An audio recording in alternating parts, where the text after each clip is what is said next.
부동산 소명에 대해서도 좀 말씀을 나눠야 될 것 같아서 네네네. 좀 여쭤보려고 하는데 네, 국토부 한국부동산원에서 이제 실거래를 위한 조사 통지를 보내는 겁니다. 맞습니다. 예, 근데 이게 부동산원에서 나오기도 하지만 시군구에서도 나오기도 네, 하는데 맞습니다.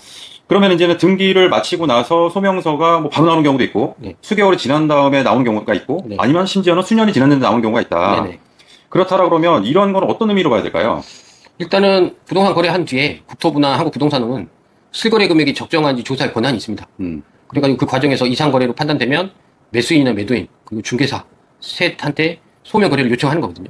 근데 예를 들어서 이게 나오는 거는 이제 시세보다 지나치게 낮거나 높은 거래, 아니면 가족 간 거래처럼 특수관계인이 개입된 경우, 그리고 조달 계획서를 딱 봤는데 이상한데 이런 거 있잖아요. 현금이 많다든가 이런 부분에 대해서는 나오고 있습니다.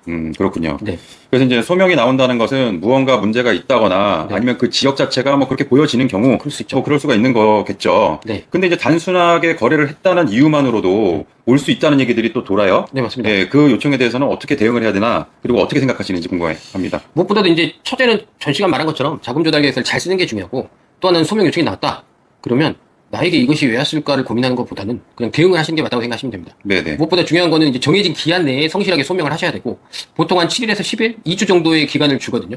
그때 이제 제출하는 안내가 같이 오는데 이 기간을 넘지 않아야 되는 게 중요하고, 혹시 넘게 될 것 같으면 담당자한테 먼저 전화를 해서 기한 연장을 신청할 수 있습니다. 그리고 이제 내용이 불성실하면은 이게 통보돼서 세무조사를 받을 수 있기 때문에 좀 조심하셔야 됩니다. 그렇다면은 소명서를 어떻게 준비해야 될까요? 일단은 소명서는 단순한 진술만 하셔가지고는 안 되고요. 실제 거래가 있는 것을 입증할 수 있는 뭐 계약서, 통장 거래 내역, 대출 실행 내역, 뭐 지금 영수증 이런 것들을 같이 첨부해야 되고, 또 하나 특수관계인이 거래 당사자면, 특수관계자 거래면 특히 좀 더 구체적으로 하셔야 되는데, 시세에 대해서 크거나 낮거나 이런 거래를 할 때는 편법 증여로 될 수 있기 때문에 처음부터 좀 주의를 할 필요가 있습니다.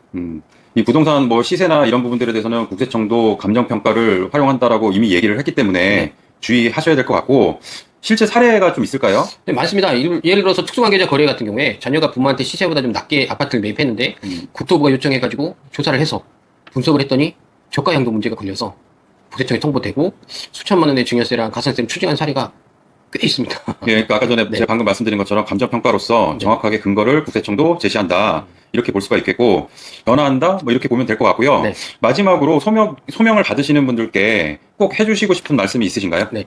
첫째로 무시하시면 안 되고 네. 반드시 기한 내에 대응을 하셔야 되고, 둘째로 가능한 사실과 동일한 객관적인 증빙 자료를 일치시켜서 준비하시는 게 필요하고요. 네네. 마지막으로 혼자서 대응하기 힘드시면 뭐 전문가, 뭐 세무사나 부동산 전문가나 해서 도움을 받는 게 가장 안전한 방법입니다.